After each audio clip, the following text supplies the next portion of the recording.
dari perkara nomor 1 garing PHPU titik pres garing 17 garing 2019.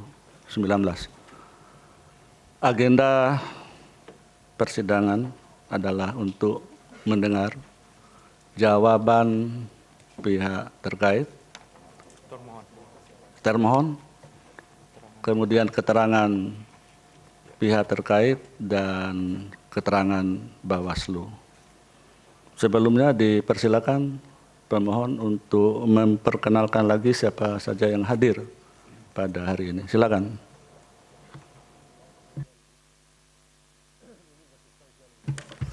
Terima kasih Bapak Ketua Majelis Mahkamah Konstitusi. Ada 3 hal Pak yang ingin dikemukakan.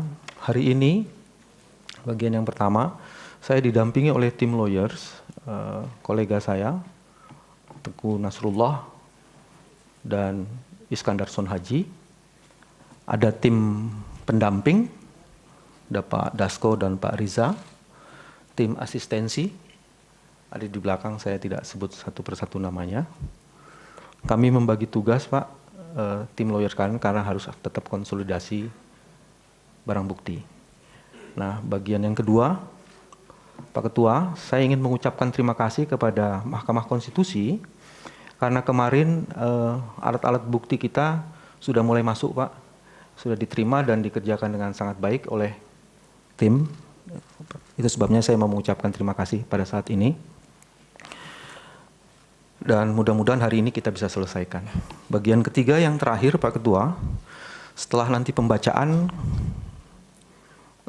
jawaban, kami akan menyerahkan 2 surat Pak Ketua yang kami tujukan kepada Pak Ketua Mahkamah Konstitusi. Tapi nanti biar akan serahkan kemudian. Ya. Terima kasih Pak Ketua, dan yang terakhir mungkin daftar typo itu juga akan kami serahkan nanti. Typo error di wordingnya. Kira-kira itu saja Pak Ketua. Ya. Terima kasih. Baik. Termohon, siapa yang hadir? Silakan. Bismillahirrahmanirrahim. Terima kasih Yang Mulia. Assalamualaikum warahmatullahi wabarakatuh. Dari pihak termohon hadir jajaran pimpinan KPU, ada Pak Ketua Pak Arief Budiman, ada Pak Hasyim Asy'ari, ada Ibu Evida Novida Ginting, ada Pak Ilham Saputra, ada Pak Pramono Ubed Tantowi, ada Pak Wahyu Setiawan dan Pak Firian.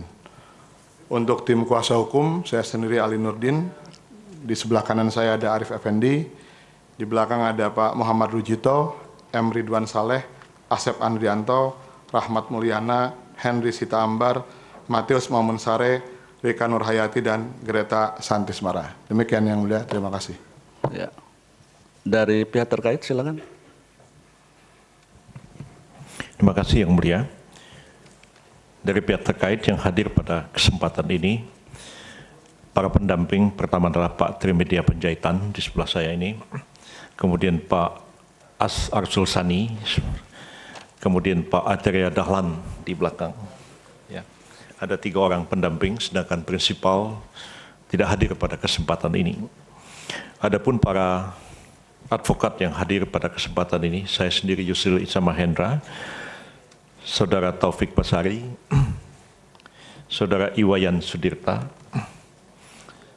kemudian Saudara Ade Irfan Pulungan, ya, Saudara Luhut Pangaribuan, ya, Saudara Teguh Samudra, ya, Saudara Destinal Armunanto di belakang, ya, kemudian Saudari Nurmala, ya, kemudian Saudara Pasangharo Raja Guguk, Saudara Andi Safrani, Saudari Kristina Aryani, Saudara Yuri Ardiantoro, Saudara Muhammad Aris, Saudara Iksan Abdullah, Saudara Fahri Bahmid, Saudara Eri Hertiawan, dan terakhir Saudara Nelson Simanjuntak. Adapun nanti pada sisi kedua itu ada pergantian Yang Mulia. Saudara Chris Taufik, Saudara Hermawi Taslim, Saudara Tanda Pardamian, ya, itu sebagai pendamping. Kemudian Saudara Ignatius Andi, Saudara Sira Prayuna, Saudara Gugum Ridho Putra, dan Saudara Muslim Jaya Putar-Putar. Demikian Yang Mulia. Baik. Bawaslu silakan. Terima kasih Ketua dan Majelis Konstitusi yang mulia. Kami Bawaslu hadir, saya sendiri Abhan, didampingi oleh Kepala Biro Pak Laboyoni, kemudian Pak Ferdinand dan Kabak Pak Agung, beserta jajaran staf pendukung. Demikian, terima kasih yang mulia. Ya, baik, terima kasih. Sebelum termohon menyampaikan jawaban, perlu disampaikan untuk pemohon penyerahan alat bukti tambahan sekiranya ada masih diberi kesempatan sampai besok pagi ya, sebelum hari sidang. Kemudian untuk termohon dan pihak terkait sampai hari Kamis pagi ya, sebelum sidang. Baik, silakan termohon dengan jawabannya, boleh di podium seperti pemohon kemarin atau tetap situ. Oh iya, satu lagi sebentar. Ada lagi yang mengajukan permohonan untuk jadi pihak lain ya, atau pihak terkait. Sebagaimana yang disampaikan kemarin, permohonan semacam itu tidak dapat diterima. Jadi ada 16, kemarin 15 tambah satu lagi. Ya mungkin itu saja. Kemudian alokasi waktu ya sama seperti pemohon, maksimum 3 jam. Ya kalau kurang dari itu juga ya boleh. Malah bagus katanya. Ya silakan. Mau di podium atau di situ? Oh silakan.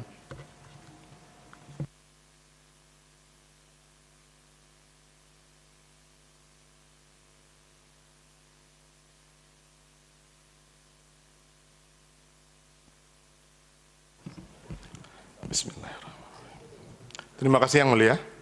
Kami akan menyampaikan jawaban termohon terhadap permohonan pemohon pasangan calon presiden dan wakil presiden Republik Indonesia nomor urut 2 atas nama Haji Prabowo Subianto dan Haji Sandiaga Salahuddin Uno yang diterima Mahkamah Konstitusi pada hari Jumat 24 Mei 2019 jam 22.35 dan diregister pada tanggal 11 Juni 2019 jam 12.30 WIB dengan nomor perkara 1-PHPU-Pres-17-2019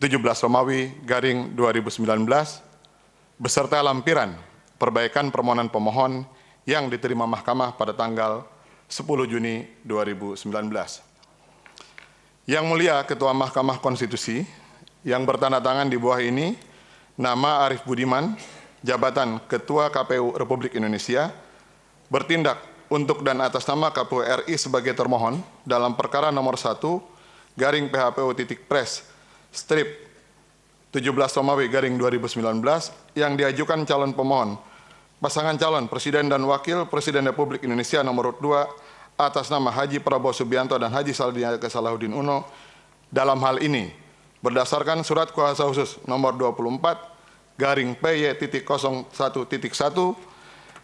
SU-03-KPU-6 tertanggal 11 Juni 2019 memberikan kuasa dengan hak substitusi kepada Ali Nurdin Sarjana Hukum, Arif Effendi Sarjana Hukum, Muhammad Rujito Sarjana Hukum, Muhammad Al-Farisi Sarjana Hukum, Samsudin Salawat Sarjana Hukum, Subagio Aridharma Sarjana Hukum, Budi Rahman Sarjana Hukum, M. Ridwan Saleh Sarjana Hukum, Denny Martin Sarjana Hukum, Muhammad Agus Riza Sarjana Hukum, Asep Andrianto Sarjana Hukum, Febi Hari Oktavianto Sarjana Hukum, Agus Koswara Sarjana Hukum, Rahmat Mulyana Sarjana Hukum, Henry Sita Ambar Sarjana Hukum, Hijrian Sahnur Sarjana Hukum, Peter Taso Sarjana Hukum, Matius Mamun Sare Sarjana Hukum, Rian Wicaksana Sarjana Hukum, Guntoro Sarjana Hukum, Rika Nurhayati Sarjana Hukum, Nina Kartina Sarjana Hukum, Happy Verovina Sarjana Hukum, Greta Santismara Sarjana Hukum, Bagas Irawan Putra Sarjana Hukum, Imam Hadi Wibowo Sarjana Hukum, Partahi Gabe Sarjana Hukum, Bagi Anugrah Sarjana Hukum, Safana Zatalini Sarjana Hukum, Devi Indriani Sarjana Hukum, Fadel Sabir Sarjana Hukum, dan Joshua Christian MK Sarjana Hukum. Kesemuanya berkewarganegaraan Indonesia, pekerjaan advokat dan asisten advokat dari Kantor Hukum Ali Nur & Partners yang tergabung dalam tim advokasi Komisi Pemilihan Republik Indonesia. Selanjutnya disebut sebagai termohon. Bahwa sebelum termohon mengajukan jawaban terhadap permohonan pemohon, terlebih dahulu perkenankanlah termohon menyampaikan beberapa hal sebagai berikut. 1. bahwa termohon menghormati sikap Mahkamah dalam persidangan pada hari Jumat tanggal 14 Juni 2019 yang telah memutuskan memberikan kesempatan kepada termohon untuk membuat jawaban dengan menanggapi perbaikan permohonan pemohon pada hari Selasa 18 Juni 2019.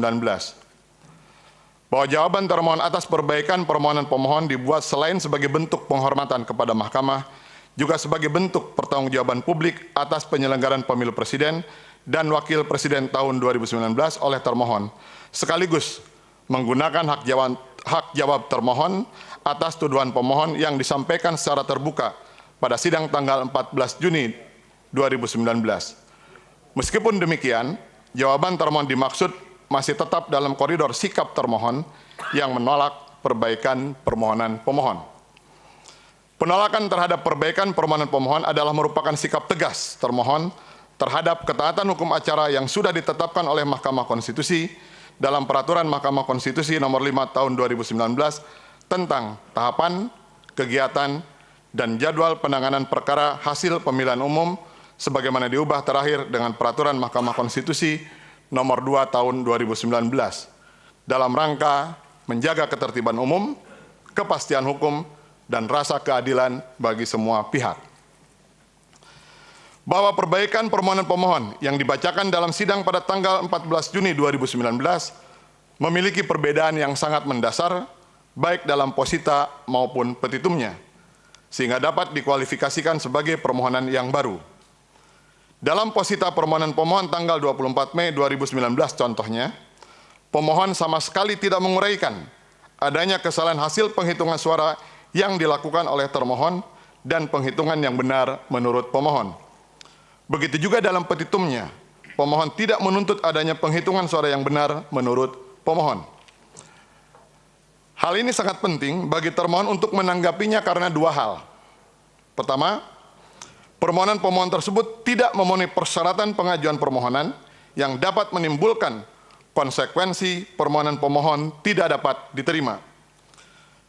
Mengenai hal ini, sesuai dengan ketentuan pasal 475 ayat 1 dan ayat 2 Undang-Undang Nomor 7 Tahun 2017 tentang Pemilihan Umum, pasal 75 Undang-Undang Nomor 24 Tahun 2003 tentang Mahkamah Konstitusi, sebagaimana telah diubah terakhir dengan Undang-Undang Nomor 8 Tahun 2011, serta pasal 8 ayat 1 huruf B angka 4 dan 5 Peraturan Mahkamah Konstitusi Nomor 4 Tahun 2018 tentang tata beracara dalam perkara perselisihan hasil pemilu presiden dan wakil presiden yang pada pokoknya menyatakan pokok permohonan memuat penjelasan mengenai kesalahan hasil perhitungan suara yang ditetapkan oleh termohon dan perhitungan suara yang benar menurut pemohon. Petitum memuat permintaan untuk membatalkan penetapan hasil penghitungan suara oleh termohon dan menetapkan perhitungan perolehan suara yang benar menurut pemohon. Kedua, dengan tidak adanya dalil pemohon mengenai kesalahan penghitungan perolehan suara yang dilakukan oleh termohon, menunjukkan bahwa pemohon telah mengakui hasil perolehan suara yang ditetapkan oleh termohon, sehingga permohonan pemohon tersebut menjadi bukti bahwa termohon tidak pernah melakukan kecurangan manipulasi perolehan suara yang merugikan pemohon ataupun menguntungkan pihak terkait. Sekaligus membantah isu yang berkembang pada sebagian kelompok masyarakat bahwa KPU curang. Karena apabila pemohon memiliki bukti bahwa KPU curang melakukan manipulasi perolehan suara yang telah ditetapkan sebagaimana terdapat dalam objek sengketa, tentunya sejak awal pemohon akan mengajukan permohonan yang menguraikan kesalahan hasil penghitungan suara baik pada tingkat TPS, desa, kelurahan, kecamatan, kabupaten, provinsi, sampai tingkat nasional. Fakta ini juga sekaligus membantah pernyataan dari calon presiden nomor 2 Bapak Haji Prabowo Subianto pada tanggal 17 April 2019 yang menyatakan telah memenangkan Pilpres 2019 dengan perolehan suara 62%. Akan tetapi, dalam perbaikan permohonannya, pemohon telah menambah posita dan petitum baru mengenai kesalahan hasil penghitungan suara oleh termohon dan penghitungan suara yang benar menurut pemohon. Walaupun dalil tersebut tidak jelas dari mana asalnya, karena pemohon hanya menguraikan perolehan suaranya sampai pada tingkat provinsi. Sedangkan penetapan perolehan suara yang ditetapkan termohon merupakan hasil rekapitulasi secara berjenjang dari provinsi, tingkat kabupaten kota, tingkat kecamatan, sampai dengan tingkat TPS. Oleh karenanya, penambahan dalil pemohon mengenai adanya kesalahan hasil penghitungan suara oleh termohon terlihat jelas semata-mata ditujukan untuk memenuhi persyaratan pengajuan permohonan kepada Mahkamah sebagaimana ditentukan dalam pasal 4751 dan 2 Undang-Undang Pemilu, pasal 75 Undang-Undang MK, dan pasal 8 ayat 1 huruf B angka 4 dan angka 5 PMK 4 2018. Begitu juga posita lainnya yang menyangkut tuduhan masifnya kecurangan dalam Pilpres 2019 yang ditujukan kepada termohon, mulai halaman 81 sampai dengan halaman 96 perbaikan permohonan pemohon tidak pernah ada sebelumnya dalam permohonan pemohon tanggal 24 Mei 2019. Tidak adanya tuduhan kecurangan yang masif dalam permohonan pemohon menunjukkan bahwa pemohon tidak memiliki bukti-bukti nyata adanya kecurangan yang dilakukan oleh termohon. Karena jika betul-betul pemohon memiliki buktinya, tentunya sudah diajukan pemohon dalam permohonannya. Oleh karenanya, permohonan pemohon bertanggal 24 Mei 2019 menjadi bukti bahwa termohon telah bekerja dengan benar dalam melaksanakan Pilpres 2019. Adanya tambahan dalil pemohon mengenai kecurangan masif yang dilakukan oleh termohon terlihat semata-mata hanya untuk melengkapi gugatan pemohon, menambah unsur adanya pelanggaran masif oleh termohon sebagai penyelenggara pemilu. Sebagaimana terbukti dari dalil-dalil yang diajukan oleh pemohon yang mengakui ketidakjelasan lokasi tempat kejadian yang dituduhkan. Tuduhan pemohon mengenai hal ini sangat tidak jelas karena tidak menguraikan kapan kejadian pelanggaran kecurangan terjadi, di mana lokasinya, siapa pelakunya, bagaimana kejadiannya, dan apa pengaruhnya terhadap perolehan suara pasangan calon. Pentingnya penambahan dalil adanya kecurangan masif oleh termohon sebagai penyelenggara pemilu rupanya baru disadari oleh pemohon belakangan. Setelah permohonan pertama diajukan karena pelanggaran yang bersifat terstruktur, sistematis, dan masif harus memenuhi unsur adanya keterlibatan penyelenggara pemilu dan dampaknya terhadap perolehan suara pasangan calon sebagaimana jurisprudensi tetap Mahkamah Konstitusi dalam perkara nomor 17 garing PHPU.D strip 8 Romawi garing 2010 tanggal 11 Juni 2010 halaman 69 yang dimaksud dengan pelanggaran terstruktur, sistematis, dan masif adalah pelanggaran yang melibatkan sedemikian banyak orang, dirancang secara matang, dan melibatkan pejabat serta penyelenggara pemilu secara berjenjang. Hal ini bisa dilihat dari dalil pemohon mengenai masifnya kecurangan, akan tetapi merujuk kepada kasus-kasus yang bersifat lokal, sporadis, dan acak, serta spontan pada beberapa TPS yang bahkan lokasi TPS tersebut diakui oleh pemohon tidak diketahui. Begitu pula dalil pemohon mengenai perubahan perolehan suara hanya semata-mata digantungkan ke dalam kesalahan input data situng di 21 TPS dari 813.336 TPS. Suatu jumlah yang sangat tidak signifikan, apalagi terhadap kesalahan input data pada situng dimaksud, sudah dilakukan perbaikan, termasuk jika terdapat kesalahan sumber data C1 yang dipindai, sudah dilakukan koreksi pada rapat pleno terbuka di tingkat kecamatan yang dihadiri Bawaslu dan jajarannya dan saksi peserta pemilu termasuk saksi pemohon. Berdasarkan adanya posita baru dan petitum yang berbeda sebagaimana contoh yang diuraikan di atas, maka perbaikan permohonan haruslah dianggap sebagai permohonan baru yang berbeda dengan permohonan pemohon tertanggal 24 Mei 2019. Atau kalaupun dianggap sebagai perbaikan permohonan, maka permohonan tersebut telah memasukkan substansi baru yang tidak bisa dijadikan dasar pemeriksaan perkara dalam persidangan PHPU Pilpres di Mahkamah Konstitusi. Bahwa termohon pada dasarnya tidak berkeberatan dengan adanya perbaikan permohonan selama regulasi yang mengatur perbaikan permohonan tersebut jelas dasar hukumnya.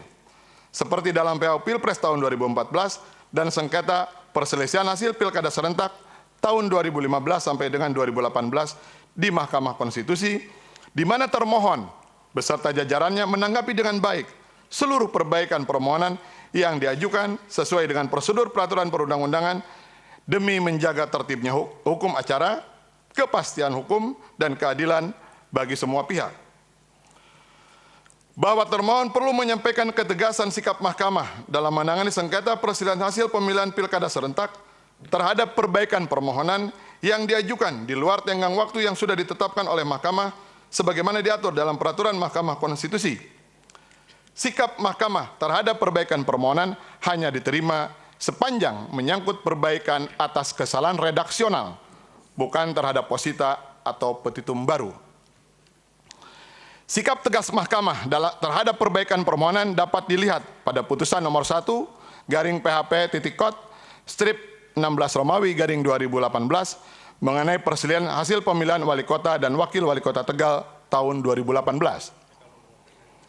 Oleh karena itu, perbaikan permohonan yang diserahkan pemohon pada tanggal 27 Juli 2018 yang menyangkut penambahan substansi permohonan sejak awal memang tidak akan dipertimbangkan mahkamah karena melewati tenggang waktu sebagaimana ditentukan oleh PMK 5 2017. Mahkamah dalam persidangan juga menegaskan bahwa perbaikan permohonan yang dipertimbangkan adalah perbaikan permohonan bertanggal 5 Juli 2018 yang diterima oleh kepanitiaan pada tanggal 10 Juli 2018. Dengan demikian, karena sejak awal mahkamah tidak menganggap ada perbaikan permohonan setelah persidangan, sehingga yang akan diperiksa pokok permohonannya dan dipertimbangkan oleh mahkamah pokok permohonannya adalah dari perbaikan permohonan yang diterima tanggal 10 Juli 2018 dan mengesampingkan perbaikan tanggal 27 Juli 2018 yang melewati batas waktu. Terlebih lagi, perbaikan tersebut menyangkut substansi permohonan. Bahwa argumentasi yang disampaikan pemohon dalam perbaikan permohonannya dengan merujuk kepada PHPU Presiden dan Wakil Presiden tahun 2014 tidak memiliki dasar hukum sama sekali. Karena hukum acara yang digunakan dalam menangani perkara PHPU Presiden dan Wakil Presiden di Mahkamah Konstitusi pada waktu itu, kebetulan saya hadir sebagai kuasanya, yaitu PMK nomor 4 tahun 2014, memang mengatur adanya perbaikan permohonan. Akan tetapi PMK nomor 4 tahun 2014 tersebut sudah dinyatakan tidak berlaku lagi oleh PMK nomor 4 tahun 2018. Ketentuan PMK nomor 5 tahun 2018 hanya mengatur perbaikan permohonan dalam perkara PHPU legislatif. Sedangkan untuk PHPU Presiden dan Wakil Presiden dikecualikan atau dilarang. Begitu juga dasar hukum yang dipakai oleh pemohon, merujuk pada keterangan juru bicara Mahkamah Konstitusi. Karena keterangan juru bicara bukan merupakan dasar hukum yang tidak termasuk ke dalam hierarki ketentuan peraturan perundang-undangan yang menjadi sumber hukum. Bahwa sebagaimana lazimnya administrasi perkara di Mahkamah Konstitusi, cap register perkara berada pada bagian perbaikan permohonan, sebagaimana bisa dilihat oleh masyarakat luas di laman info penanganan pemilu website Mahkamah Konstitusi untuk berbagai jenis permohonan perselisihan hasil pemilihan gubernur dan wakil gubernur, bupati dan wakil bupati, wali kota dan wali kota. Artinya perbaikan permohonan itulah yang menjadi dasar pemeriksaan di Mahkamah Konstitusi untuk memeriksa, mengadili, dan memutusnya. Adanya cap register oleh Mahkamah Konstitusi pada perbaikan permohonan dimaksud karena hukum acaranya mengatur mekanisme penerimaan perbaikan permohonan oleh para pemohon sebagaimana terdapat dalam pasal 13 ayat 3 dan ayat 4 Peraturan Mahkamah Konstitusi nomor 5 tahun 2017 tentang pedoman beracara dalam perkara perselisihan hasil pemilihan gubernur, bupati, dan wali kota. Selain itu, hukum acara yang digunakan oleh Mahkamah Konstitusi dalam menangani perselisihan umum Presiden dan Wakil Presiden sebagaimana diatur dalam Peraturan Mahkamah Konstitusi nomor 4 tahun 2018 tentang pedoman beracara dalam perkara perselisihan hasil pemilihan umum Presiden dan Wakil Presiden sama sekali tidak mengatur adanya perbaikan permohonan terhadap permohonan yang sudah diajukan oleh pemohon dalam jangka waktu 3 hari setelah penetapan perolehan suara oleh termohon pada tanggal 21 Mei 2019.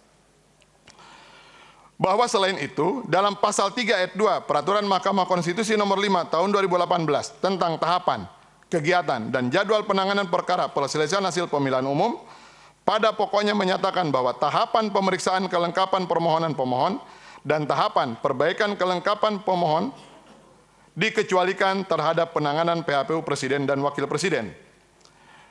Artinya, perbaikan permohonan pemohon dalam PHPU Pilpres dilarang atau tidak diperbolehkan. Ketentuan ini diperkuat dengan lampiran PMK nomor 5 tahun 2018 sebagaimana telah diubah terakhir dengan PMK nomor 2 tahun 2019 yang memuat tabel tahapan kegiatan dan jadwal penanganan perkara PHPU Pilpres tahun 2019. Pengajuan permohonan PHPU DPR dan DPRD, permohonan PHPU DPD, permohonan PHPU Presiden dan Wakil Presiden dijadwalkan pada tanggal 21 Mei sampai dengan 24 Mei 2019. pada tahap pemeriksaan kelengkapan permohonan pemohon untuk PHPU anggota DPR dan DPRD dan PHPU DPRD dijadwalkan pada tanggal 21 sampai dengan 27 Mei 2019. Dan penyampaian APBL kepada pemohon pada tanggal 21 sampai dengan 28 Mei 2019. Tahap perbaikan kelengkapan permohonan pemohon untuk PHPU DPR dan DPRD. PHPU DPD dijadwalkan pada tanggal 28 Mei sampai dengan 31 Mei 2019. Sedangkan untuk tahapan perbaikan kelengkapan permohonan pemohon PHPU Presiden dan Wakil Presiden tidak dijadwalkan.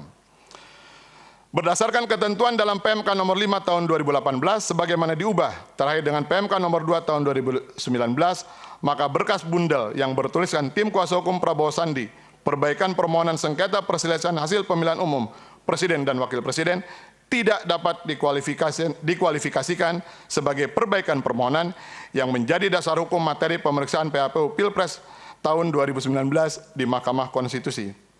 Bahwa demi menjaga tegaknya hukum dan keadilan, serta tertibnya tata beracara di Mahkamah Konstitusi, penegakan hukum acara di Mahkamah Konstitusi harus dilakukan oleh Mahkamah Konstitusi dengan memutuskan menolak bundel berkas perbaikan permohonan oleh pemohon yang diajukan tanggal 10 Juni 2019 pukul 16.59 WIB.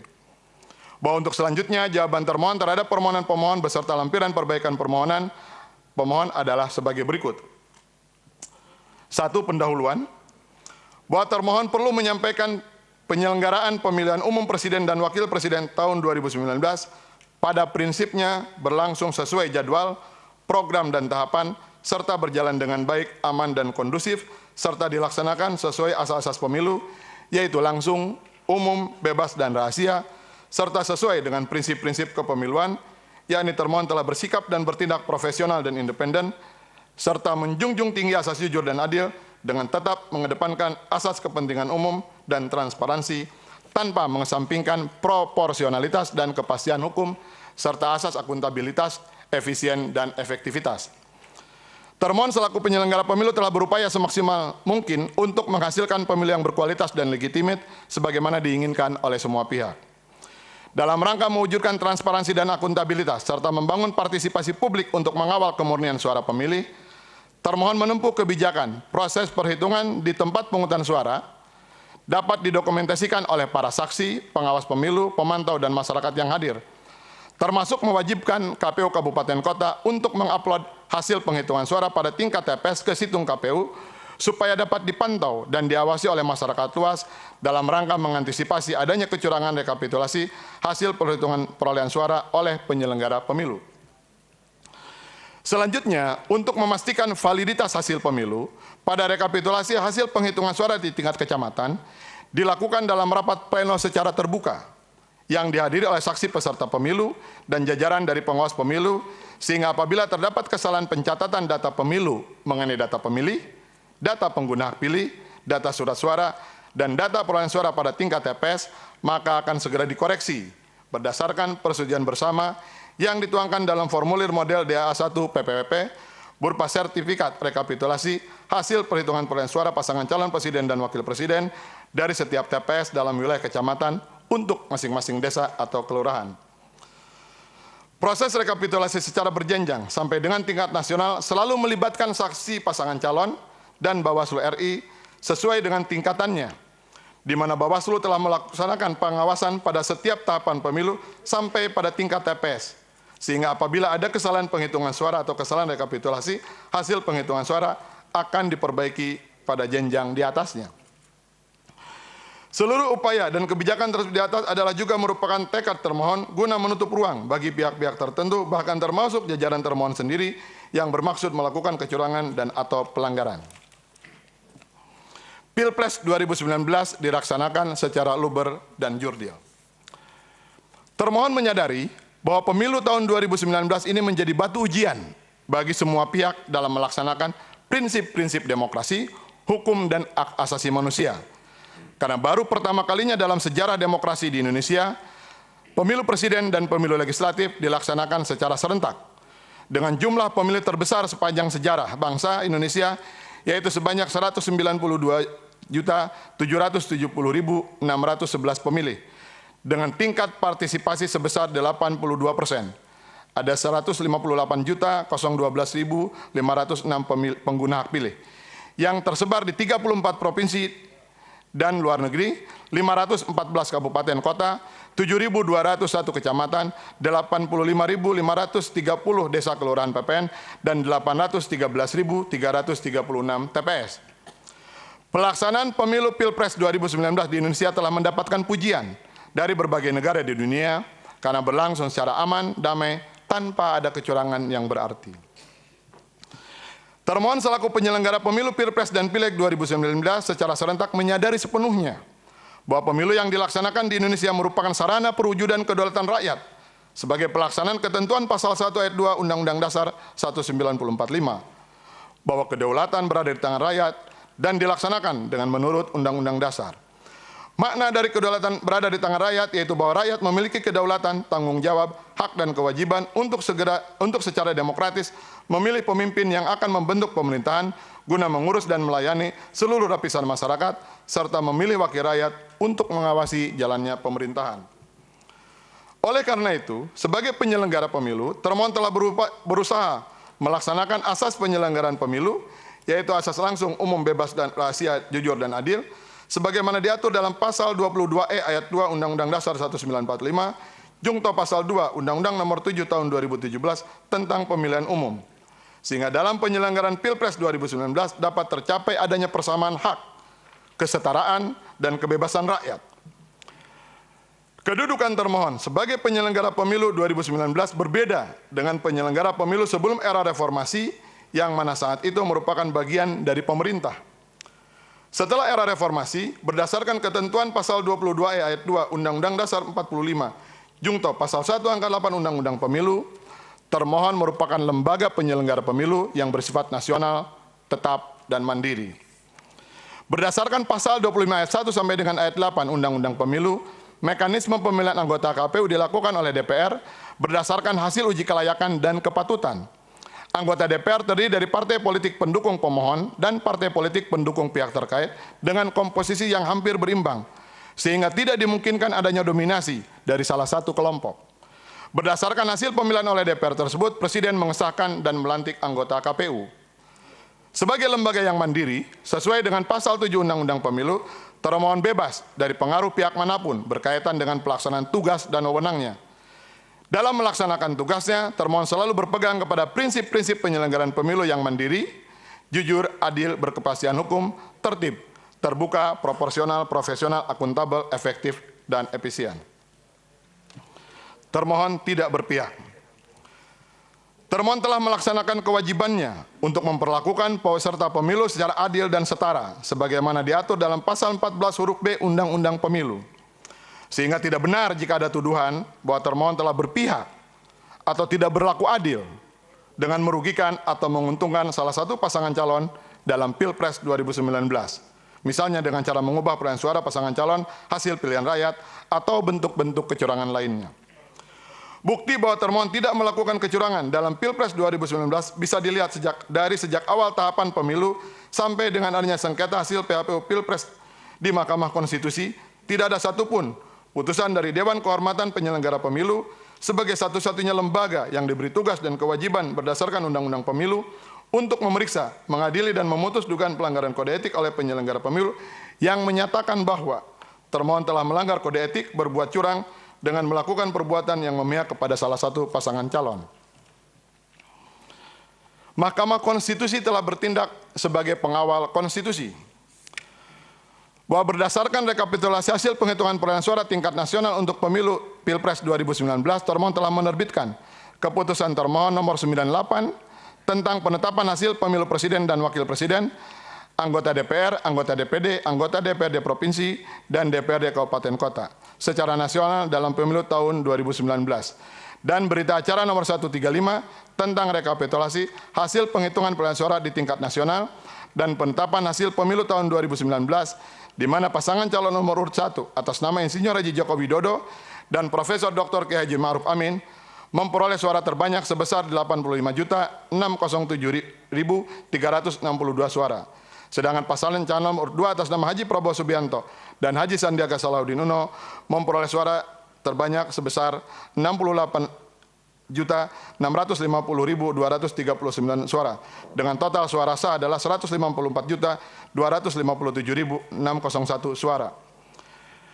Terhadap keputusan tersebut, pemohon mengajukan permohonan perselisihan hasil pemilihan umum presiden dan wakil presiden ke Mahkamah Konstitusi tertanggal 24 Mei 2019. Pemohon menuduh adanya pelanggaran yang bersifat terstruktur, sistematis, dan masif. DPT yang tidak masuk akal, kekacauan situng KPU dalam kaitannya dengan DPT, dokumen C7 secara sengaja dihilangkan di berbagai daerah. Dalam permohonannya, lebih dari sepertiga halaman, pemohon berulang kali menuntut agar Mahkamah Konstitusi jangan bertindak sebagai mahkamah kalkulator. Akan tetapi harus bertindak sebagai pengawal konstitusi yang dapat mengadili kecurangan pemilu atau pelanggaran yang bersifat terstruktur, sistematis, dan masif yang melanggar asas-asas pemilu yang langsung, umum, bebas, rahasia, jujur, dan adil. Permohonan seperti ini berbeda dengan permohonan pada umumnya yang biasanya lebih menitik beratkan kepada materi pemeriksaan perkara yang menyangkut substansi permasalahan mengenai fakta-fakta hukum adanya berbagai jenis bentuk pelanggaran pemilu yang berpengaruh terhadap perolehan suara pasangan calon. Termohon melihat seakan-akan terdapat upaya pengalihan isu dari ketidakmampuan pemohon dalam merumuskan berbagai fakta hukum yang menjadi dasar pemeriksaan perkara dalam persidangan menjadi semata-mata karena kesalahan Mahkamah Konstitusi dalam memeriksa, mengadili, dan memutus perkara ini yang tidak sesuai dengan keinginan pemohon.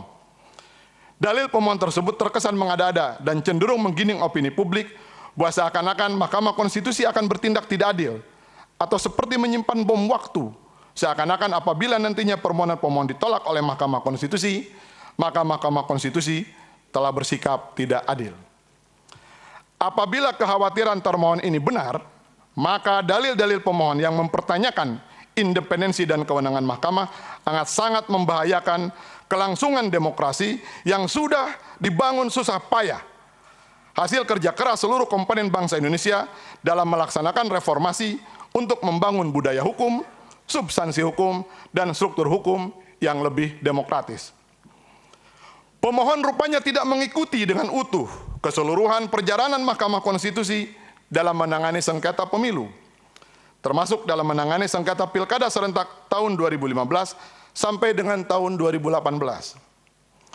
Dalam menangani perkara pilkada dimaksud, sikap Mahkamah tidak pernah keluar dari jurisprudensi yang dibuat Mahkamah dalam penanganan pilkada Jawa Timur tahun 2008. Jadi Mahkamah tidak pernah mengembalikan dirinya sebagai mahkamah kalkulator. Oleh karenanya, dalil pemohon yang mengkhawatirkan Mahkamah akan bertindak sebagai mahkamah kalkulator adalah suatu bentuk penghinaan terhadap eksistensi Mahkamah Konstitusi yang sudah dibangun selama ini oleh Yang Mulia para Hakim Konstitusi. Sebagai buktinya, termohon telah membuat catatan dalam pilkada serentak tahun 2015. Dari 8 pemilihan gubernur dan wakil gubernur, bupati dan wakil bupati, atau wali kota dan wakil wali kota, yang perkaranya masuk pada tahap pembuktian atau tahap pemeriksaan persidangan setelah putusan dismisal di Mahkamah Konstitusi, terdapat 5 pemilihan yang diputuskan oleh Mahkamah untuk melaksanakan pemungutan suara ulang, yaitu di pemilihan bupati dan wakil bupati Kepulauan Sula, pemilihan bupati dan wakil bupati Teluk Bintuni, pemilihan bupati dan wakil bupati Muna, pemilihan bupati dan wakil bupati Membranio Raya, pemilihan bupati dan wakil bupati Halmahera Selatan. Begitu juga dalam pilkada serentak tahun 2017, dalam catatan termohon, dari 9 pemilihan yang perkaranya masuk pada tahap pembuktian atau pemeriksaan persidangan di Mahkamah Konstitusi, terdapat 6 pemilihan yang diputuskan oleh Mahkamah untuk melaksanakan pemungutan suara ulang, yaitu di pemilihan Bupati dan Wakil Bupati Maibrat, pemilihan Bupati dan Wakil Bupati Gayo Luwes, pemilihan Bupati dan Wakil Bupati Bombana, pemilihan Bupati dan Wakil Bupati Puncak Jaya, pemilihan Bupati dan Wakil Bupati Kepulauan Yapen, pemilihan Bupati dan Wakil Bupati Intan Jaya.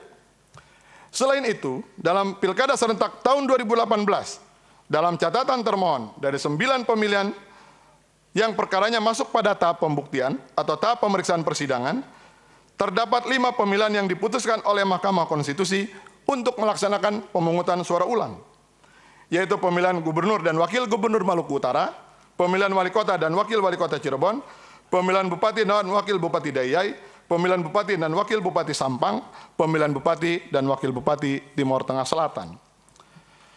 Berdasarkan uraian di atas, dari 26 perselisihan hasil pemilihan gubernur dan wakil gubernur, bupati dan wakil bupati atau wali kota dan wakil wali kota yang memasuki tahap pembuktian, Mahkamah Konstitusi telah menjatuhkan putusan pemungutan suara ulang di 16 daerah pemilihan atau sekitar 61,5%. Dari 16 daerah pemilihan tersebut tidak ada satupun pertimbangan hukum yang didasarkan semata-mata karena adanya kesalahan hasil penghitungan suara. Akan tetapi karena adanya pelanggaran-pelanggaran terhadap asas pemilihan yang luber dan jurdil. Besarnya persentase ini menunjukkan bahwa Mahkamah Konstitusi telah menegaskan kedudukan dan kewenangannya dalam menangani sengketa pemilu bukan sebagai mahkamah kalkulator.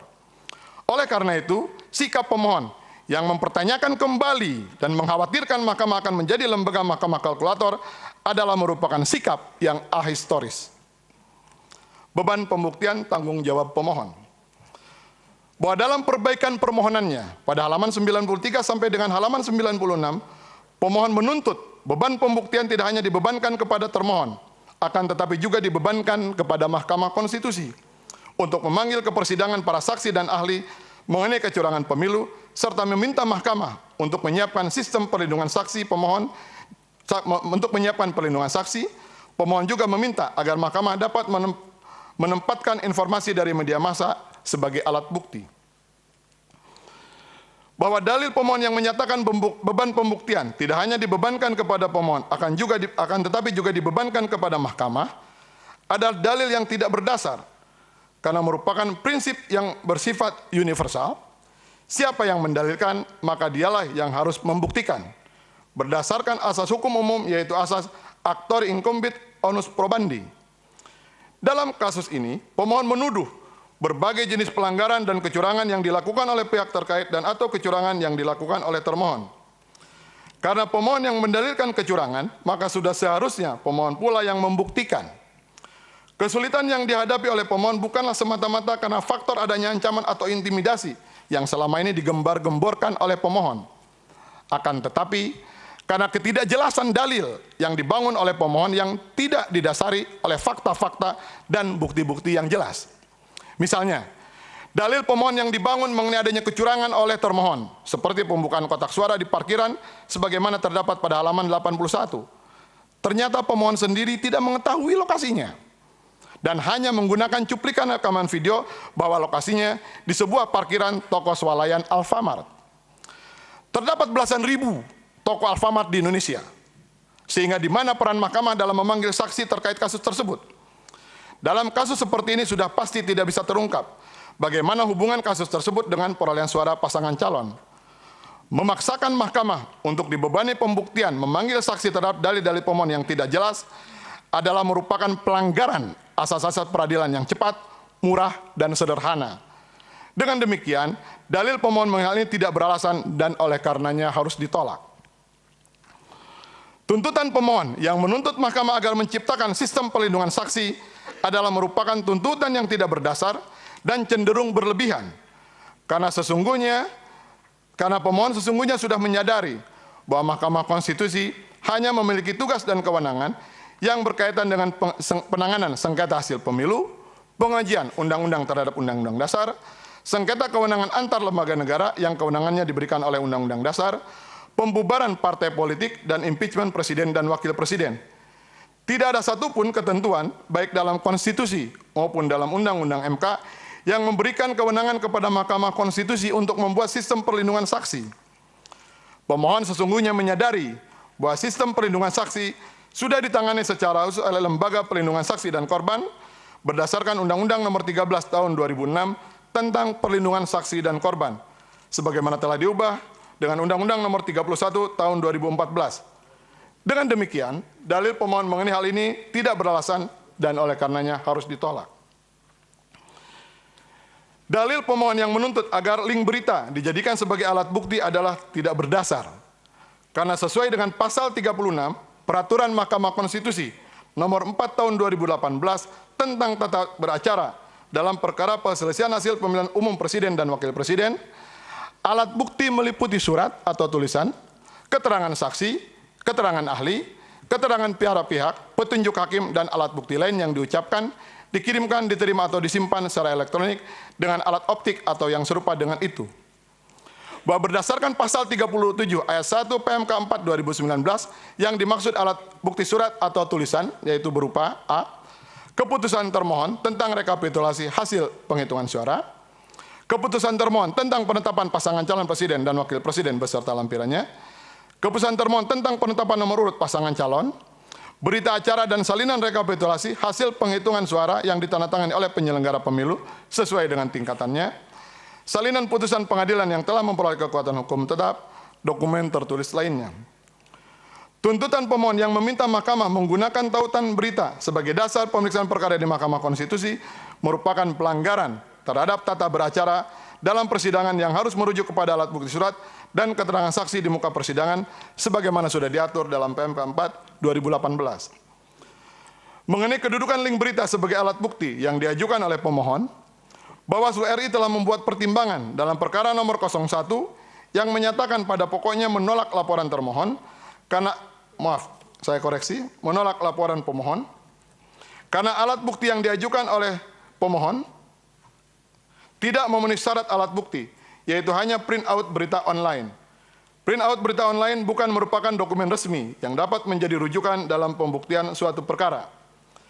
Berdasarkan tersebut, bukti link berita yang diajukan oleh pemohon bukan merupakan alat bukti surat atau tulisan.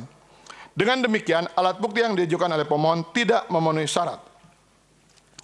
Pelanggaran TSM memiliki unsur pokok adanya keterlibatan penyelenggara pemilu dan dampaknya terhadap perolehan suara yang signifikan mempengaruhi perolehan suara, serta dampaknya terhadap kebebasan pemilih dalam menentukan pilihan sesuai hati nuraninya.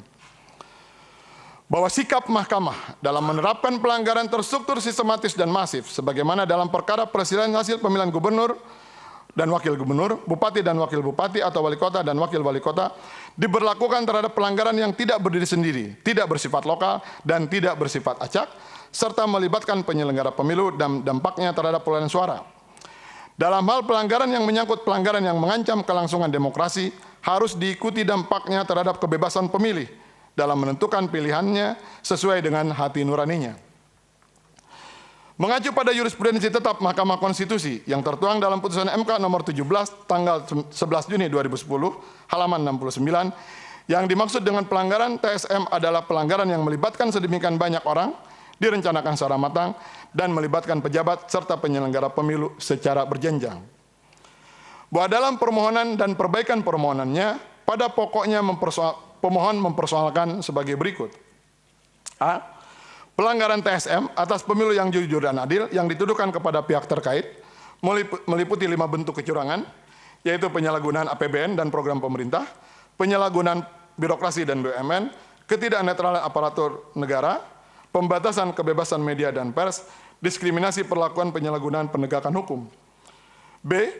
Kecurangan yang dituduhkan kepada termohon meliputi tahapan penyelenggara pemilu dan pelanggaran pemilu, yaitu pendaftaran bakal pasangan calon atas nama Profesor Dr. Kiai Haji Ma'ruf Amin yang dianggap tidak memenuhi syarat calon, laporan dana kampanye pasangan calon nomor 1 yang dianggap melanggar hukum, kecurangan pemilu yang masif seperti pembukaan kotak suara di parkiran, surat-surat tercoblos sebelum digunakan, pembukaan kotak suara tanpa saksi, petugas TPS melakukan pencoblosan untuk paslon 01, sisa surat yang tidak terpakai dan dicoblos ramai-ramai, manipulasi data Pilpres dalam situng KPU, rekayasa daftar pemilih tetap, adanya DPT tidak wajar sebanyak 17 juta dan DPK tidak wajar, perolehan suara pemohon lebih besar daripada pihak terkait.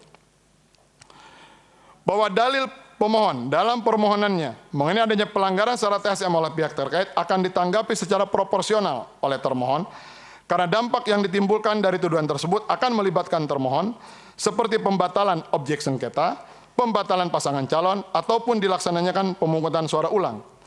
Maka termohon perlu mendudukan apa yang dimaksud dengan pelanggaran TSM yang sudah menjadi jurisprudensi tetap di Mahkamah Konstitusi dalam rangka mencari kebenaran dan keadilan bagi semua pihak. Sedangkan terhadap fakta-fakta mengenai ada tidaknya pelanggaran dimaksud bukan merupakan tugas dan tanggung jawab termohon untuk menanggapinya, melainkan tanggung jawab pihak terkait. Bahwa sebagaimana telah diuraikan sebelumnya, dalil pemohon mengenai adanya pelanggaran syarat TSM oleh pihak terkait sama sekali tidak melibatkan termohon. Atau paling tidak, pemohon tidak menguraikan adanya keterlibatan atau kerjasama antara termohon dengan pihak terkait dalam melakukan pelanggaran dimaksud.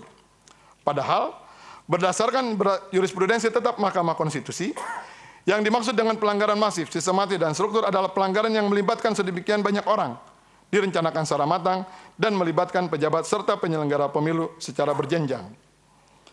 Bahwa penjelasan pasal 286 ayat 3 Undang-Undang Pemilu mengatur pengertian pelanggaran yang terstruktur, sistematis, dan masif, yaitu A. Yang dimaksud dengan pelanggaran terstruktur adalah kecurangan yang dilakukan oleh aparat struktural, baik aparat pemerintah maupun penyelenggara pemilihan, garis bawah penyelenggara pemilihan, secara kolektif atau secara bersama-sama. Yang dimaksud dengan pelanggaran sistematis adalah pelanggaran yang direncanakan secara matang, tersusun, bahkan sangat rapi. Yang dimaksud dengan pelanggaran masif adalah dampak pelanggaran yang sangat luas pengaruhnya terhadap hasil pemilihan, bukan hanya sebagian. Bahwa berdasarkan jurisprudensi Mahkamah Konstitusi dan merujuk kepada pengertian pelanggaran TSM dalam Undang-Undang Pemilu, maka terdapat dua unsur pokok yang harus dipenuhi, yaitu adanya keterlibatan penyelenggara pemilu dan pengaruhnya terhadap hasil perolehan suara.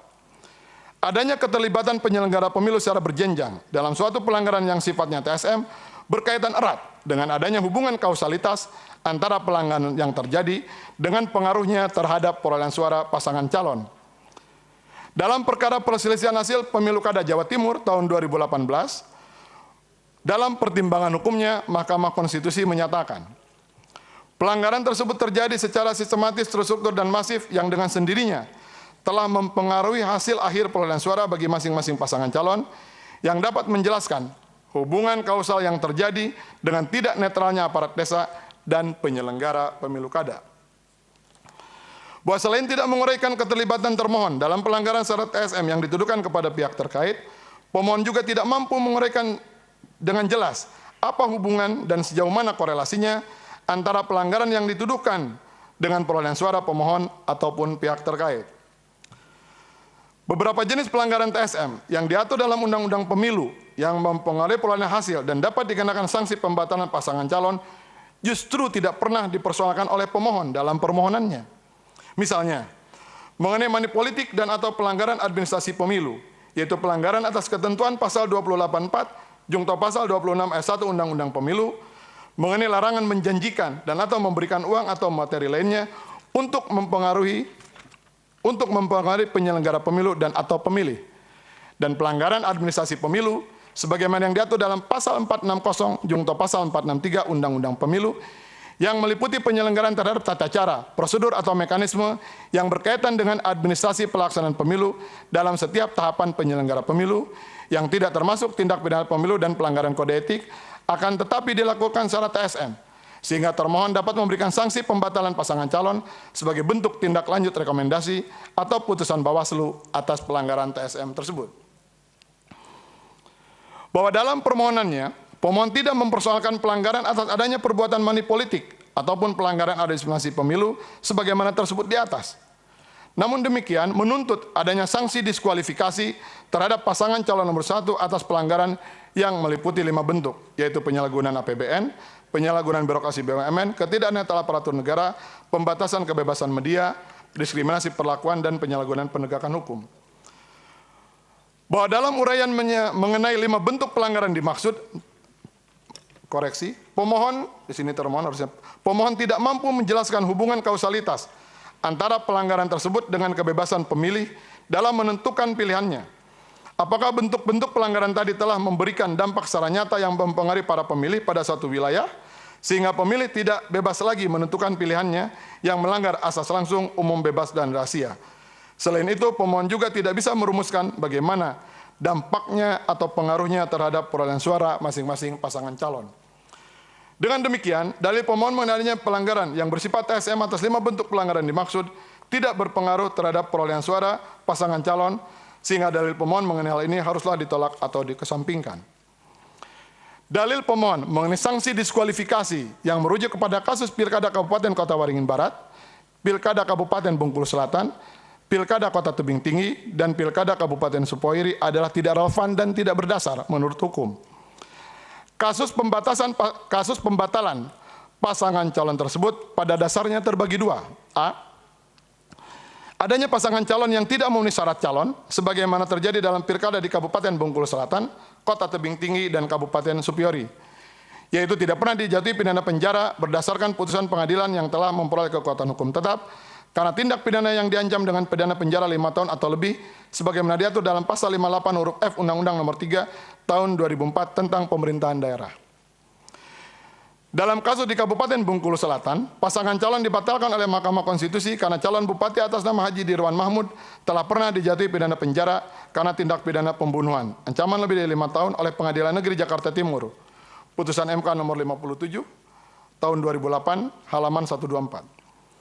Dalam kasus di Kota Tebing Tinggi, pasangan calon dibatalkan oleh Mahkamah Konstitusi karena calon wali kota atas nama Haji Muhammad Safni Cap telah pernah dijatuhi pidana penjara karena tindak pidana korupsi, ancaman lebih dari 5 tahun melalui putusan MK nomor 256/2008, putusan MK nomor 12 halaman 90. Dalam kasus di Kabupaten Supiori, pasangan calon dibatalkan oleh Mahkamah Konstitusi karena calon bupati atas nama Dr. Andas Hendrik Jamrum Kabu ditetapkan sebagai calon bupati Kabupaten Supiori tahun 2010, padahal yang bersangkutan telah pernah dijatuhi pidana penjara karena tindak pidana korupsi, ancaman lebih dari 5 tahun melalui putusan MA nomor 2215/2009, sehingga tidak memenuhi syarat calon. Video putusan MK 182 halaman 86. B. Adanya pelanggaran yang sangat serius yang membahayakan demokrasi dan mencederai prinsip-prinsip hukum dan prinsip pemilu kada yang luber dan jurdil. Dalam kasus di Kota Waringin Barat, Mahkamah Konstitusi menyimpulkan bahwa selain terjadi pelanggaran terstruktur sistematis dan masif dalam bentuk pembagian uang secara masif kepada masyarakat, serta janji pembagian tanah seluas 2 hektar per orang, juga terjadi pelanggaran yang serius karena adanya pengancaman kepada para pemilih dengan melakukan teror yang membuat ketakutan bagi para pemilih, sehingga tidak bisa menggunakan hak pilihnya dengan bebas sesuai hati nuraninya, yang mengancam prinsip pemilu yang luber dan jurdil. Putusan MK nomor 45 halaman 191. Sebagai catatan, dalam perkara tersebut, pasangan calon Haji Sugianto Eko tidak masuk sebagai pihak terkait, sehingga tidak bisa mengajukan bantahan atas tuduhan yang didalilkan oleh pemohon. Ketiga kasus diskualifikasi akibat pasangan calon tidak memenuhi syarat seperti di Pilkada Bengkulu Selatan, Kota Tebing Tinggi, dan Supiori tidak bisa dipersamakan dengan kasus tuduhan ketidaklengkapan persyaratan calon Kiai Haji Ma'ruf Amin. Karena dalam pilkada di Kabupaten Bengkulu Selatan, Kota Tebing Tinggi, dan Kota Supiori, dan Kabupaten Supiori, maaf kami koreksi, terdapat persyaratan calon tidak pernah dijatuhi pidana penjara yang ancaman pidananya 5 tahun atau lebih. Sedangkan calon bupati yang bersangkutan melanggar ketentuan tersebut. Sedangkan dalam calon Profesor Dr. Kiai Haji Ma'ruf Amin dalam kedudukannya sebagai Dewan Pengawas Syariah Bank Mandiri Syariah dan Bank Syariah Mandiri tidak melanggar ketentuan harus mengundurkan diri dari jabatan BUMN karena kedua bank dimaksud bukan BUMN. Ketentuan pasal 1 angka 1 Undang-Undang Nomor 19 Tahun 2003 tentang Badan Usaha Milik Negara mengatur pengertian BUMN, yaitu badan usaha yang seluruh atau sebagian besar modalnya dimiliki oleh negara melalui penyertaan secara langsung yang berasal dari kekayaan negara yang dipisahkan. Dalam kasus ini, kedua bank dimaksud tidak mendapatkan penyertaan langsung dari kekayaan negara yang dipisahkan, sehingga tidak dikategorikan sebagai BUMN. Selain itu, berdasarkan ketentuan pasal 1 angka 15 Undang-Undang Nomor 21 Tahun 2018 tentang perbankan syariah telah mengatur bahwa Dewan Pengawas Syariah termasuk kategori pihak yang memberikan jasanya kepada bank syariah, seperti halnya akuntan publik, penilai, dan konsultan hukum. Kedudukan hukum Dewan Syariah adalah bukan pejabat, yang berbeda dengan pihak komisaris, direksi, pejabat, dan karyawan bank syariah. Sehingga tidak ada kewajiban bagi calon wakil presiden atas nama Profesor Dr. Kiai Haji Ma'ruf Amin untuk mundur dari jabatannya sebagai Dewan Pengawas Syariah dari PT Bank BNI Syariah dan PT Bank Syariah Mandiri.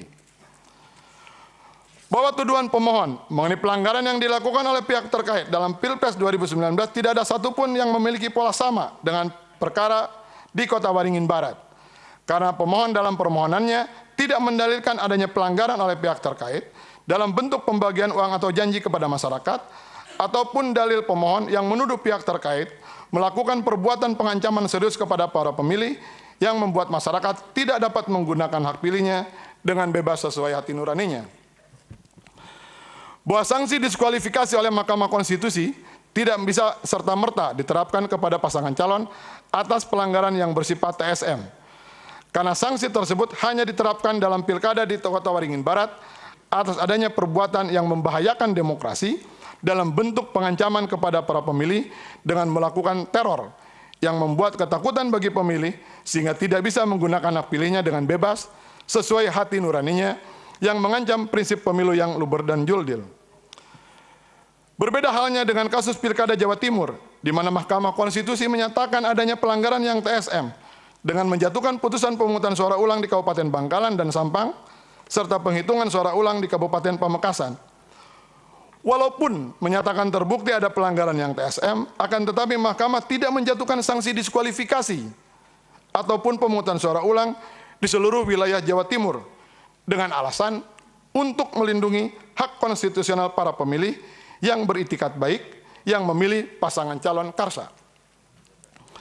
Dalam pertimbangan hukumnya, halaman 131 Mahkamah Konstitusi menyatakan, menimbang bahwa opsi untuk mendiskualifikasi perolehan suara calon Karsa di daerah kabupaten-kabupaten yang terkena dampak pelanggaran struktural sebagaimana diuraikan di atas, baik dengan maupun tanpa memperhitungkan pada perolehan suara pasangan KJ untuk kemudian melakukan penghitungan perolehan suara, berdasarkan hasil kondisi pemungutan suara yang telah terjadi demikian, dapat dipandang mencederai hak-hak demokrasi pemilih pasangan calon Karsa yang beritikat baik karena menjadi tidak diperhitungkan dalam proses demokrasi secara sewajarnya.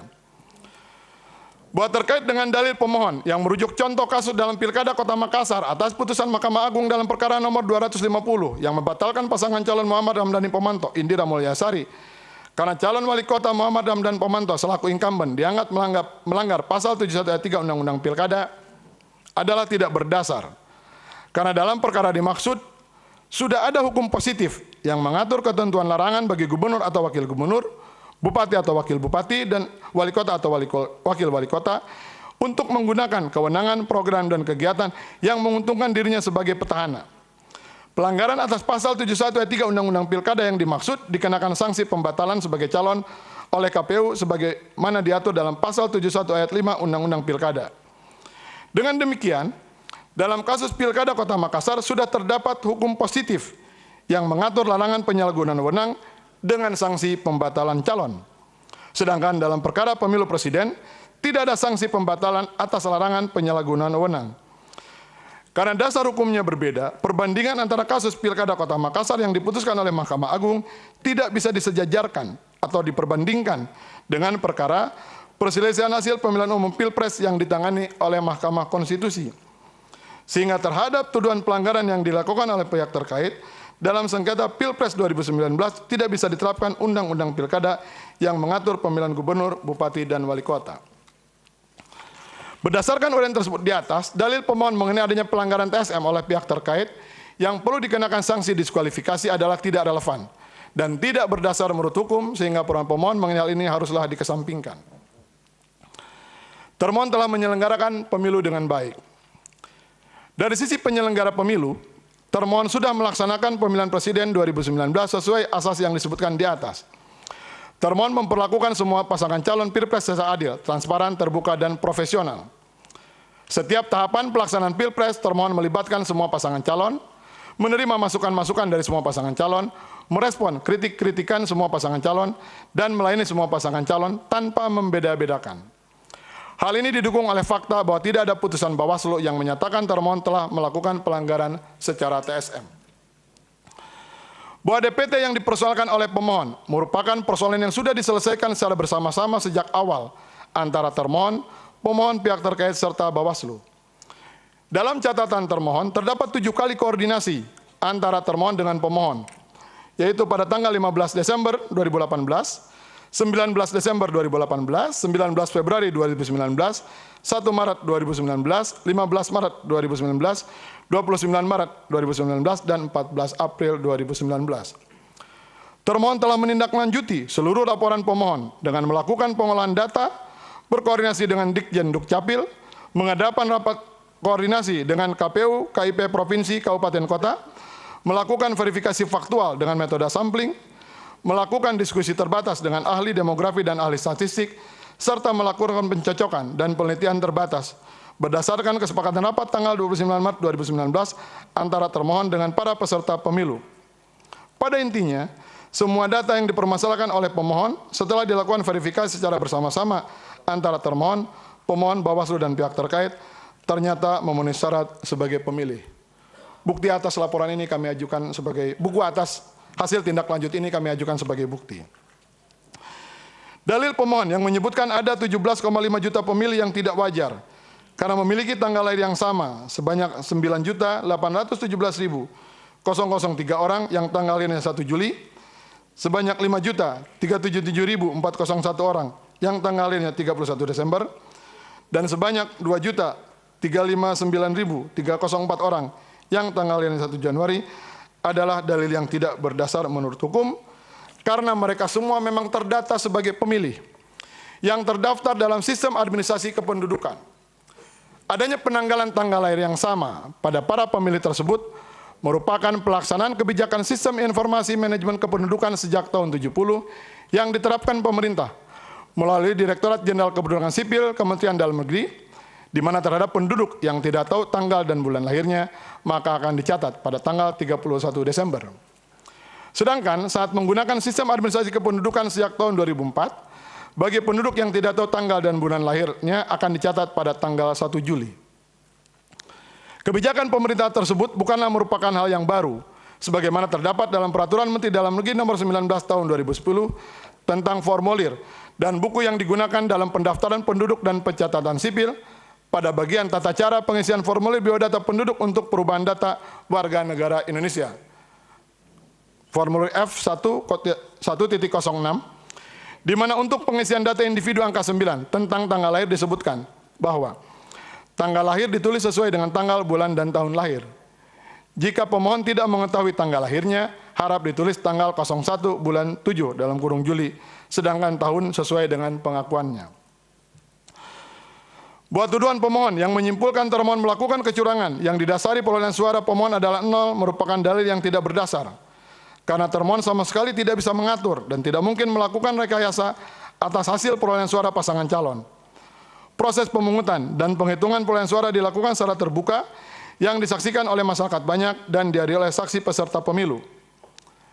Apabila saksi pemohon tidak ada di TPS, masih ada saksi partai politik pendukung pemohon yang berada di TPS yang dapat mengawasi dan melaporkan jika ada masalah.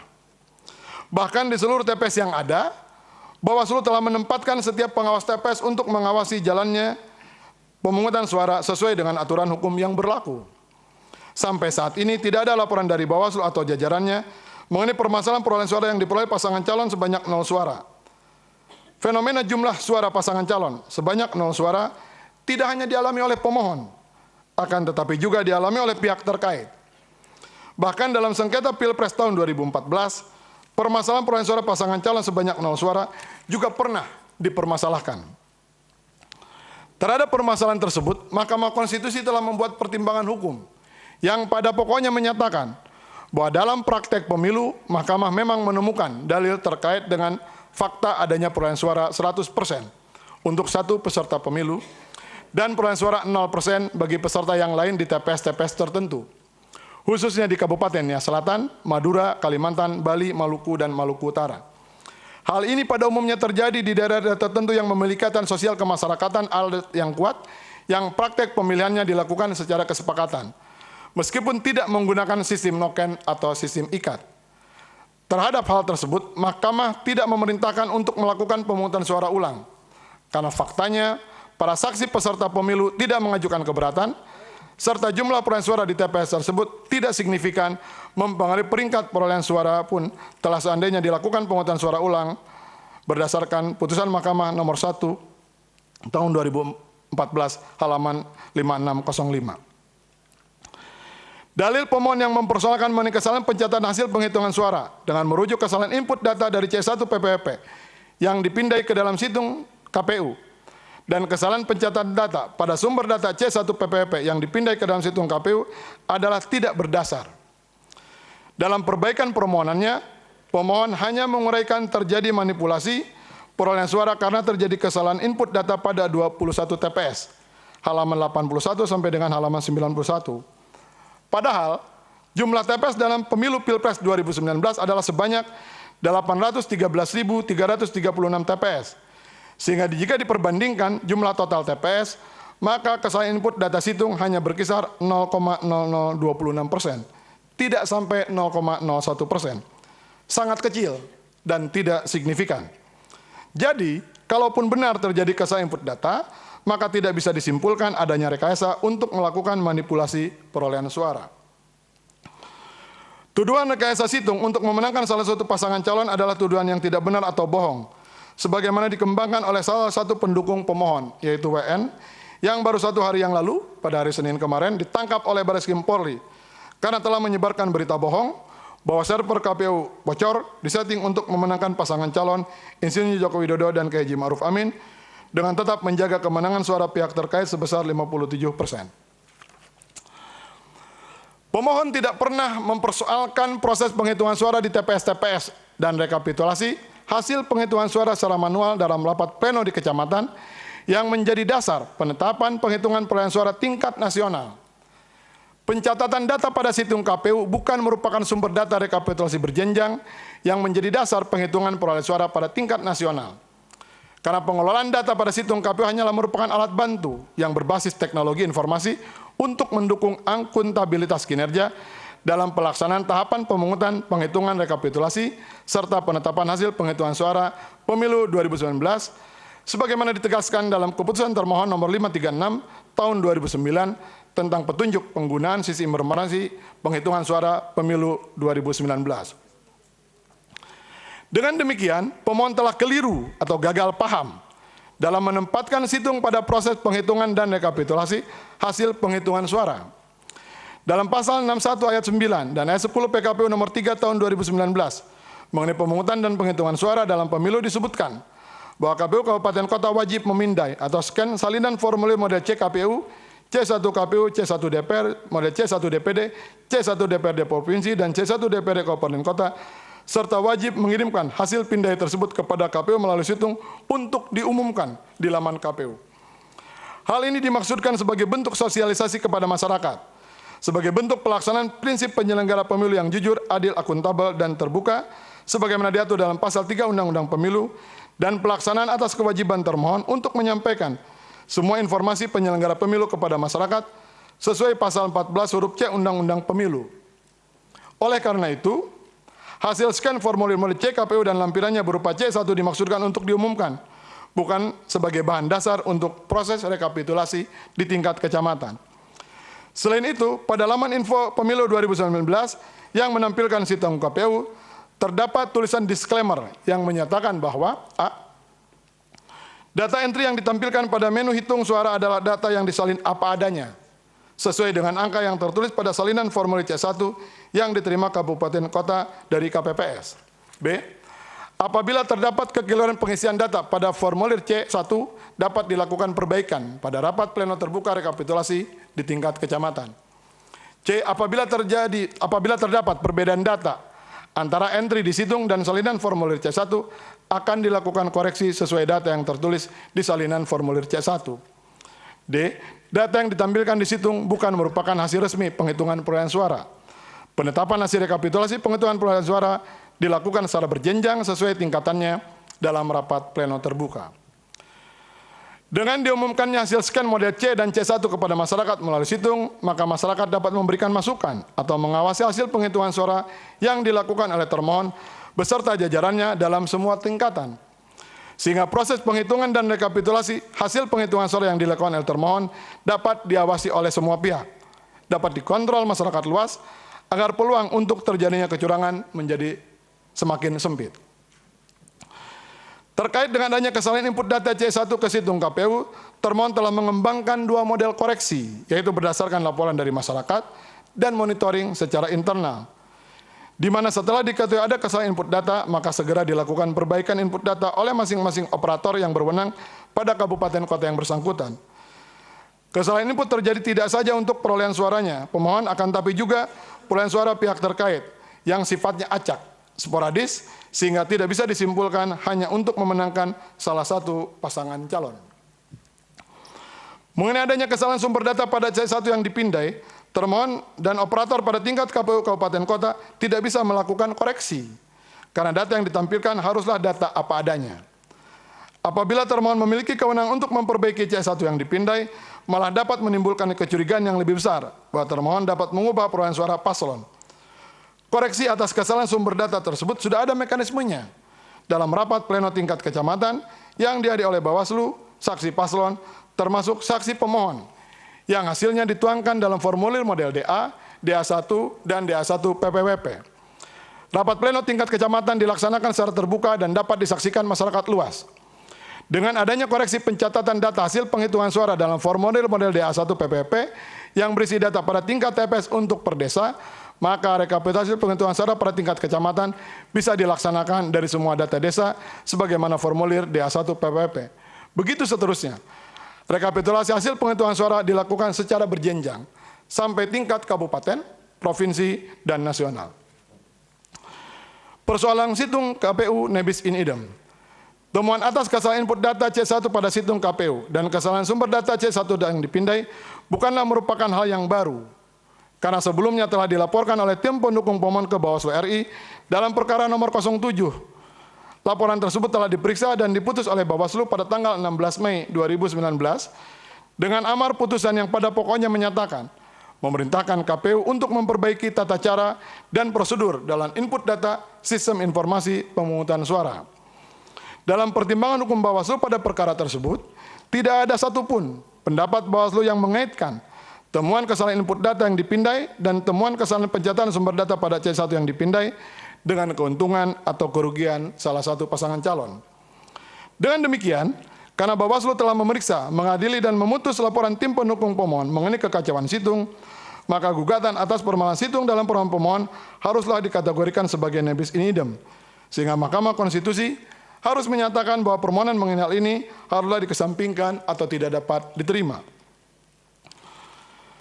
Bahwa tuduhan pemohon yang mempersoalkan termohon tidak melaksanakan rekomendasi Bawaslu di Kota Surabaya dan di Provinsi Papua adalah tidak berdasar. Karena rekomendasi yang dimaksud pemohon dalam permohonannya ternyata merujuk kepada rekomendasi dalam pemilu Pileg, bukan dalam konteks pemilu Pilpres, di mana terhadap rekomendasi tersebut sesungguhnya telah ditindaklanjuti oleh termohon. Dalil pemohon mengenai rekomendasi Bawaslu di Kota Surabaya untuk melaksanakan pemungutan suara ulang, ternyata rekomendasi dimaksud bukanlah untuk melaksanakan pemungutan suara ulang, melainkan penghitungan surat suara ulang. Begitu juga rekomendasi di Provinsi Papua, ternyata berkaitan dengan kesalahan pencatatan dalam pemilu legislatif, bukan pemilu Pilpres, di mana atas rekomendasi tersebut sudah ditindaklanjuti oleh termohon. Oleh karena itu, dalil pemohon mengenai masalah ini haruslah dikesampingkan. Selanjutnya, tuduhan pemohon mengenai daftar hadir C7 yang sengaja dihilangkan di berbagai daerah adalah tidak benar dan tidak jelas. Termohon beserta dengan jajaran telah melakukan pengadministrasian dokumen pemilu, di mana semua dokumen pemilu pada tingkat TPS seperti C-KPU, C1 PPWP, C2 KPU, C3 KPU, C6 KPU, dan termasuk juga T7 DPT, C7 DPTB, C7 DPK, dimasukkan ke dalam sampul kertas, disegel, dan kemudian dimasukkan ke dalam kotak suara, di mana kemudian kotak suara tersebut ditempel label, disegel, dan dikunci sesuai dengan pasal 57 PKPU nomor 3 tahun 2019 tentang pemungutan dan penghitungan suara pemilu sebagaimana diubah terakhir dengan PKPU nomor 9 tahun 2019. Majelis Hakim Konstitusi yang mulia, sebelum pemohon mengajukan permohonannya, hal-hal yang dipermasalahkan oleh pemohon sudah beredar di berbagai media massa dan di media sosial, terutama mengenai masalah DPT dan situng. Kemudian setelah mencermati isi permohonan, semua tuduhan yang diajukan oleh pemohon adalah tidak benar, tidak jelas, dan tidak relevan. Oleh karenanya tuduhan-tuduhan pemohon terkesan lebih merupakan upaya membangun opini publik mengenai kecurangan Pilpres ketimbang mencari kebenaran hukum yang hakiki. Dalil pemohon yang menyatakan ada banyak daerah lain yang formulir C7-nya tidak ada dalil yang tidak benar dan tidak berdasar. Karena pemohon tidak menguraikan dokumen C7 KPU dan TPS mana saja yang dihilangkan, siapa yang menghilangkan dokumen tersebut, kapan dan di mana kejadiannya, bagaimana caranya menghilangkan dokumen C7 KPU. Termohon beserta jajaran selalu melaksanakan tahapan pemilu sesuai dengan peraturan KPU. Terkait dokumen pemilu dalam pelaksanaan tahap pemungutan dan penghitungan suara pada tingkat TPS, seperti dokumen hasil perhitungan suara sebagaimana terdapat dalam formulir C1, daftar hadir pemilih sebagaimana dalam formulir C7 KPU selalu disimpan dalam kotak suara sebagaimana ketentuan PKPU nomor 3 tahun 2019. Bahwa pemohon mempersoalkan mengenai pembukaan kotak suara adalah dalil yang tidak berdasar. Karena pembukaan kotak suara dimaksud yang dilakukan di berbagai daerah untuk tujuan mempersiapkan bukti guna diajukan ke Mahkamah Konstitusi, di mana berdasarkan peraturan Mahkamah Konstitusi nomor 5 tahun 2018 sebagaimana telah diubah dengan peraturan Mahkamah Konstitusi nomor 2 tahun 2019, termohon dijadwalkan untuk mengajukan jawaban termohon dan alat bukti pada tanggal 12 Juni 2019, satu hari setelah permohonan pemohon diregister pada tanggal 11 Juni 2019. Bahwa benar menurut pasal 401 Undang-Undang Pemilu, KPU Kabupaten Kota menyimpan, menjaga dan mengamankan keutuhan kotak suara setelah pelaksanaan rekapitulasi hasil penghitungan perolehan suara. Akan tetapi termohon tidak dilarang membuka kotak suara pasca rekapitulasi penghitungan suara. Berdasarkan pasal 95 ayat 1 PKPU nomor 4 tahun 2019, termohon dapat membuka kotak suara untuk mengambil formulir yang digunakan sebagai alat bukti dalam penyelesaian perselisihan hasil pemilu. Bahwa pembukaan kotak suara yang dilakukan oleh KPU Kabupaten Kota adalah merupakan tindak lanjut dari surat edaran termohon nomor 877 tentang penyiapan kronologi dan daftar alat bukti atas permohonan perselisihan hasil pemilu di Mahkamah Konstitusi tertanggal 26 Mei 2019. Pembukaan kotak suara dimaksud dibuka oleh termohon sesuai dengan ketentuan, yaitu berkoordinasi dengan Bawaslu Kabupaten Kota dan kepolisian setempat dalam melaksanaan pembukaan kotak suara sesuai dengan amanat pasal 95 ayat 2 PKPU nomor 4 tahun 2019. Dengan demikian, dalil pemohon yang menyatakan pembukaan kotak suara tersebut melanggar prosedur adalah dalil yang tidak berdasar, oleh karenanya harus dikesampingkan. Untuk selanjutnya, termohon akan menyampaikan jawaban termohon dalam eksepsi dan dalam pokok perkara sebagai berikut. Dalam eksepsi, materi pemohon tidak memenuhi syarat ketentuan materi permohonan. Bagian ini sudah dikupas tadi bagian pendahuluan. Untuk gambaran umum, kami menyampaikan pelaksanaan tahapan seluruh tahapan pemilu Pilpres 2019, mulai dari tahap pendaftaran penetapan calon, penyusunan DPT dan penetapan DPT, sosialisasi kampanye, laporan dana kampanye, kemudian pemungutan penghitungan suara, serta beberapa permasalahan dan rekomendasi Bawaslu sudah kami sampaikan di dalam jawaban termohon yang kami anggap sudah dibacakan. Begitu juga untuk tanggapan termohon terhadap masing-masing dalil pemohon, baik dalam permohonan pemohon dan juga dalam perbaikan permohonan, sudah kami jawab dalam jawaban termohon ini, yang pada pokoknya sudah kami sampaikan tadi dalam bagian pendahuluan. Petitum.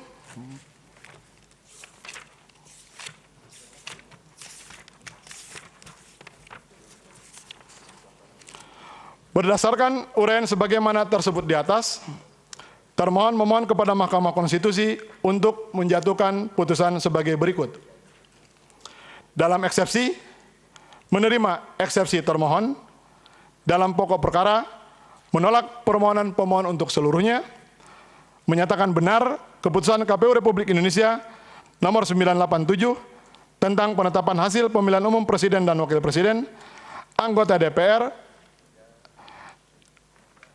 DPD, DPRD Provinsi, dan DPRD Kabupaten Kota secara nasional dalam pemilu tahun 2019 tertanggal 21 Mei 2019, menetapkan perolehan suara pemilu presiden dan wakil presiden tahun 2019 yang benar adalah sebagai berikut.